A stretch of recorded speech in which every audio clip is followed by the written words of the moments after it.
you know that electric vehicle sales hit record highs in 2023? However, the amount of unsold inventory on U.S. dealer lots has also hit record highs. Amidst the EV revolution, dealers are facing many issues. What is making dealers refuse to sell EVs? Let's see. The main issue with EV dealers is that EVs are piling up. There is a difference in demand and supply. In comparison to the auto industry's general inventory of 71 days, car dealers nationwide report that as of the end of November 2023, they had a 114-day supply of new EVs. In the past, the auto industry thought that a 60-day supply was ideal. The National Automobile Dealer Association reports that yearly sales of electric vehicles in the United States surpassed 1 million in November, representing a 50.7% year-over-year increase in comparison to 2022. However, in a recent blog post, Cox Automotive noted that while EV sales volumes continue to increase, inventory levels are increasing faster. However, the amount of inventory varies by car maker. The Ford F-150 Lightning has a 111-day supply, while the Chevy Bolt EUV inventory sits at 59 days. EV models, including the Nissan Leaf, Kia EV6, and the Mustang Mach-E, had a higher-than-average inventory. The Cox Automotive research does not, however, include inventory figures for Tesla, Rivian, or other automakers that sell directly to consumers, meaning dealers don't hold their inventory.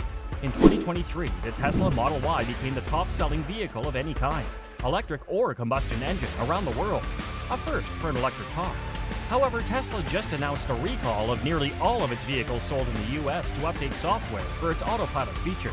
However, many experts say that it is important to avoid conflating data snapshots with long-term trends. In the long term, we see continued growth for EVs as prices continue to come down and production volumes increase. According to auto dealers, most American consumers aren't quite ready to switch to electric vehicles at this point. Nearly 4,000 dealerships nationwide requested President Joe Biden via a letter in November that the administration tap the brakes on its electric vehicles mandate. The administration previously proposed federal emission standards for new cars as a means of speeding the shift to electric vehicles and aiding in the goal of having 2/3 of new light-duty vehicle sales be electric by 2032. The problems with EVs are making people switch to ICE cars or hybrids. The findings of a recent McKinsey & Co. poll are fairly startling. Of the 30,000 people who regularly participate in the study, 29% of EV owners worldwide plan to return to driving a car with an internal combustion engine. The situation was worse in the U.S., where 46% of McKinsey respondents said they would definitely return to ICE. The most recent Consumer Reports survey indicates that electric cars, trucks, and SUVs have shown to be far less dependable than gasoline-powered vehicles. The number of issues with EVs from the 2021 to 2023 model years was over 80% higher than that of cars with internal combustion engines. Consumer Reports states that problems with the battery and charging systems, as well as mismatches between the body panels and interior parts, were the most frequent complaints from electric vehicle owners. The survey said that although EV manufacturers are still learning how to create whole new power systems, when they do so, EVs should become more generally reliable. Consumer Reports noted that many buyers will likely pause before choosing to adopt the new technology, since ongoing concerns about reliability will likely be exacerbated by concerns about higher costs, a shortage of charging stations, and extended charging periods. Additionally, according to the report, plug-in hybrid cars, which may operate on battery power before transitioning to a gas-electric drivetrain, are less likely to experience problems than completely electric cars. It is noted that plug-ins have two distinct, complex power systems, both of which are prone to failure. He also brought up the fact that automakers like Volvo and Jeep are now mass-producing plug-in hybrids, which have traditionally been proven to be less dependable over time. However, tried-and-true integrated gas-electric hybrid systems are more dependable than gasoline-powered cars, mostly because their flaws have been worked out over roughly 25 years of use. As the technology behind electric vehicles is still developing, there aren't an adequate number of qualified repair persons at workshops that can repair your EV.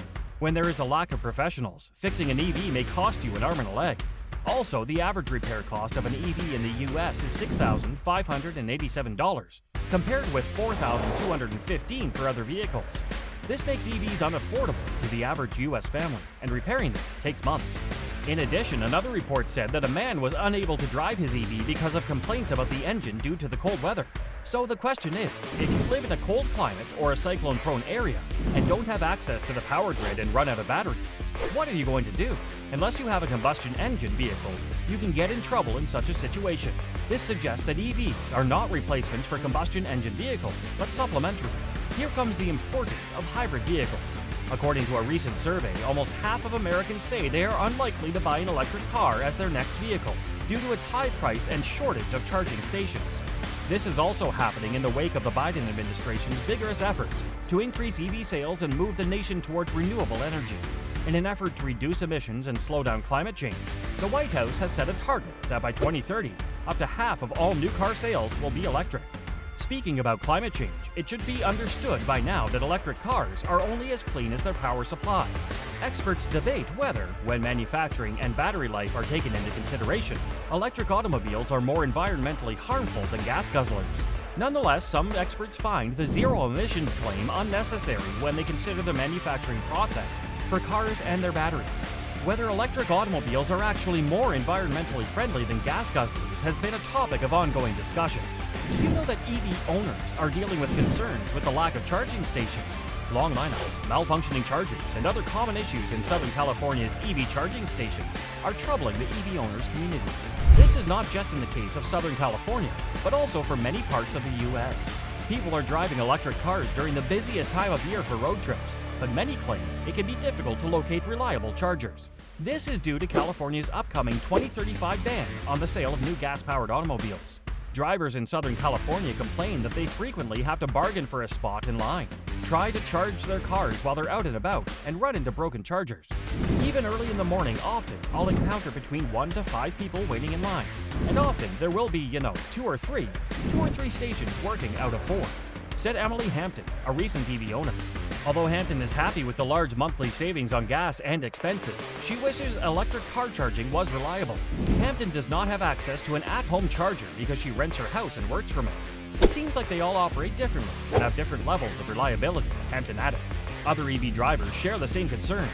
For all of them, charging is the main issue. Charging stations in Southern California are terrible. This is the same for many parts of the country. In some places, drivers are at least in one line. There are other places where it's just chaos in the parking lot. People get into fights sometimes. Even though EV technologies are evolving, and cars with more battery efficiency and mileage, along with fast charging technologies, are on the way, this is no solution to the issue at hand. So, what can be done to make charging easy for EV owners? According to the state of California, about 1 in 4 new cars produced in California are zero-emission vehicles at present, which contributes to the huge demand in additional electric vehicle chargers. As of right now, there are just over 105,000 public and shared private electric vehicle chargers. The quick solution is to get more infrastructure out there. According to the latest state report, which examined the infrastructure and other details regarding electric vehicle chargers in California, approximately 1 million chargers will be needed by 2030 and more than 2 million chargers by 2035. This is in line with the understanding that California cannot meet its transportation electrification goals without ensuring there is a sufficient supply of reliable charging facilities. Steps are being taken not only to add more chargers, but also to track the performance of existing ones. The broken ones are trying to be fixed and converted to fully functional, but the issue here is that it is mostly a voluntary process.